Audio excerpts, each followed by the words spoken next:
Saya ingin mengawali perbincangan ini dengan sebuah pernyataan yang saya nggak tahu apakah ini masih belum bisa dipahami atau bisa menjadikan perenungan untuk para muhibbin ketika menyaksikan sebuah fenomena yang berhubungan dengan Habib atau terkait dengan diskursus nasab ini. Itu saya kira penting untuk melihat dari aspek kemanusiaan, keadilan, dan persamaannya. Jangan melihat diskursus nasab ini hanya pada persoalan memuji Habib atau tidak memuji Habib. Karena yang ada di mindset muhibbin ini adalah memuji Habib atau tidak memuji Habib. Akhirnya apa? Akhirnya melihat sebuah objek pandangan. Itu ukurannya itu ya memuji Habib atau tidak memuji Habib. Ini persoalan. Mematikan kreativitas, mematikan objektivitas, mematikan nalar sehat, mematikan ketulusan. Banyak saya saksikan itu. Di antaranya contoh fenomena dakwah digital yang mendatangkan Bang Haji Roma Irama yang telah dilaksanakan oleh lembaga dakwah PBNU. Ini Bang Haji ini kan sebenarnya berbicara dalam konteks dakwah digital secara umum, tapi saya ingin menyoroti dari spesifikasi yang menjadi bahan framing para muhibbin. Spesifikasi yang saya lihat dari apa yang direfleksikan oleh Bang Haji, itu ingin menegaskan bahwa dalam diskursus nasab ini, jangan menumbuhkan kebencian. Jangan memunculkan kebencian antara sesama umat manusia, bil khusus sesama umat min ummati Nabi Mustafa Muhammad SAW. Dan yang paling mahal dari refleksi Bang Haji Roma Irama adalah menekankan bagaimana sesama umat Islam ini untuk saling tawasau bil haqqi wa tawasau bis sabr. Memberi nasihat dalam konteks kebenaran dan memberi nasihat untuk mensupport semangat sesama umat Islam untuk bersabar di dalam menghadapi setiap fenomena, mengalami setiap kondisi dan keadaan, menghadapi setiap tantangan dan ujian serta cobaan, itu tetap dalam kesabaran. Kesabaran apa? Kesabaran untuk tetap membangun relasi suci dengan Allah Subhanahu wa Ta'ala tanpa mengorbankan kemanusiaan, keadilan, dan persamaan. Oh, ini kalau boleh saya terjemahkan refleksi Bang Haji. Ya, karena Bang Haji ya dengan latar belakang Bang Haji merefleksikan sikap untuk mengajak kepada kebenaran itu. Karena saya yang menafsirkan, ya saya sesuai dengan latar belakang saya dalam menafsirkan, memaknai sebuah ketulusan dan sikap-sikap yang elegan, penuh kemanusiaan, keadilan, dan persamaan itu. Bang Haji melalui transformasi musiknya, saya melalui transformasi keilmuannya, bagaimana betul-betul bisa menjadi akal kehidupan masyarakat yang penuh peradaban dan berkebudayaan yang tinggi. Tidak memahami dari perspektif senang Habib atau orang senang Habib, ini kan problem. Bang Haji sudah sangat luar biasa. Bang Haji sudah sangat luar biasa. Di situ juga dia juga menyampaikan sebuah pesan, wa'tasimu bihablillahi jami'a. Jadi apa yang disampaikan oleh Bang Haji itu adalah membangun ikatan yang kuat, relasi yang kuat dalam konteks ukhuwah basyariah, ukhuwah insaniyah, dan ukhuwah wataniyah. Pertanyaannya, mengapa sampai Bang Haji nangis ketika sedikit menyebut dalam diskursus nasab, merefleksikan, mohon maaf kalau ada yang tidak berkenan dalam pikiran dan perasaan Habib-Habib yang di situ direpresentasikan sosok Habib yang di sebelah Bang Haji Roma Irama. Itulah bentuk kemanusiaan Bang Haji Roma Irama, bentuk ketulusan Bang Haji Roma Irama, bahwa diskursus nasab itu tidak sedikit pun mengurangi nilai-nilai kemanusiaan, keadilan, dan persamaan yang ada di hati Bang Roma, sehingga merefleksikan ketulusan. Mengapa? Karena Bang Haji sadar betul diskursus nasab itu diskursus yang sangat sepele.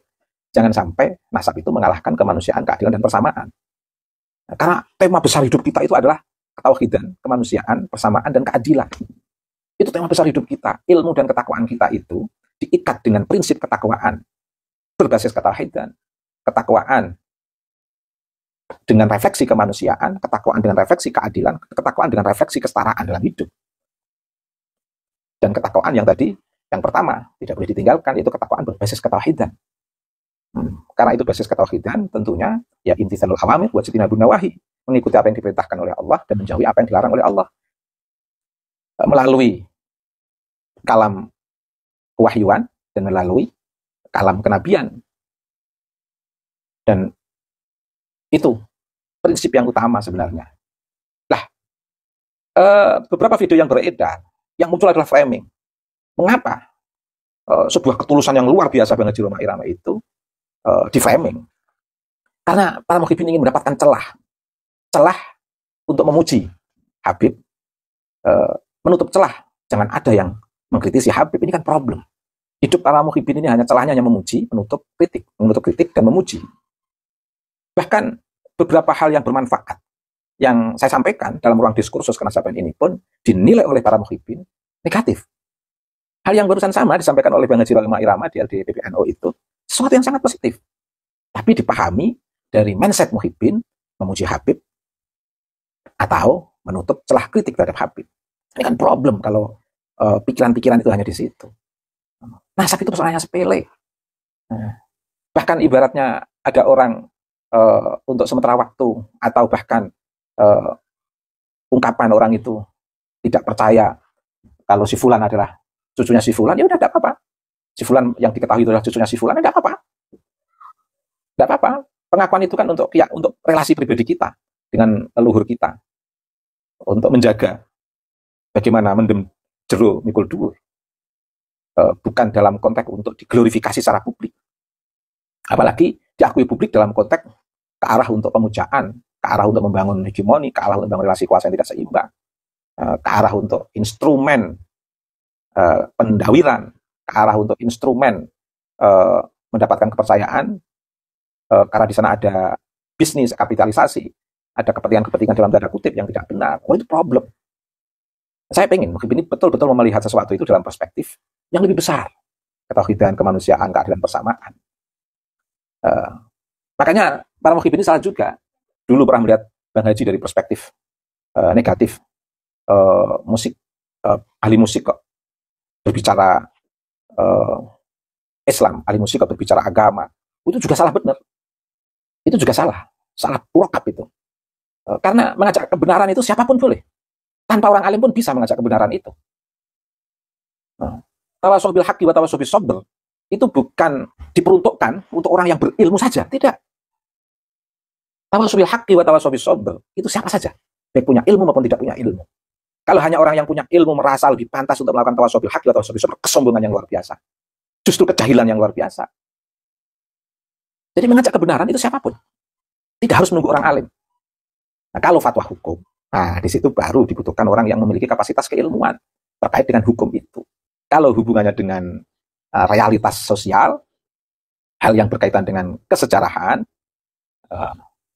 di situ harus mengedepankan diroyah. Yang berhubungan dengan Quran hadis harus mengedepankan riwayah, yang berhubungan dengan sejarah harus mengedepankan diroyah. Dan itu harus fit dari perspektif historisnya. Sumber kebenaran atau epistemologi historisnya harus betul-betul clear. Riwayahnya harus betul-betul clear. Kalau memutuskan hukum, berfatwa tentang hukum, nah baru perlu ulama. Yang terkait dengan Quran hadis harus mendahulukan riwayah, yang terkait dengan sejarah harus mendahulukan diroyah. Dulu Bang Haji di framing ahli musik kok bicara agama. Memang salah. Memang orang di pinggiran jalan itu bicara agama salah. Orang-orang yang di luar pesantren, orang-orang yang berada di luar masjid, orang-orang yang berada di jalanan memang salah mengajak kepada kebenaran. Oh ini mengajak kebenaran yang pernah dilakukan oleh yang dilakukan oleh Bang Haji, karena pada saat itu Bang Haji dianggap merugikan Habib. Wah, di framing penyanyi, ahli musik bicara agama, ahli musik kok bicara agama. Gimana itu framing seperti itu? Mengajak kebenaran harus alim dulu. Mengajak kebenaran itu siapapun boleh. Saya ingin mengajak muhibbin untuk fair berpikir. Melihat sesuatu itu jangan dari ukuran senang Habib, memuji Habib, atau mengkritik Habib, atau menutup mereka yang mengkritik Habib. Jangan pikiran itu saja. Itu lihat yang lebih besar. Persoalan saya itu persoalan sangat sepele. Baik, demikian. Terima kasih.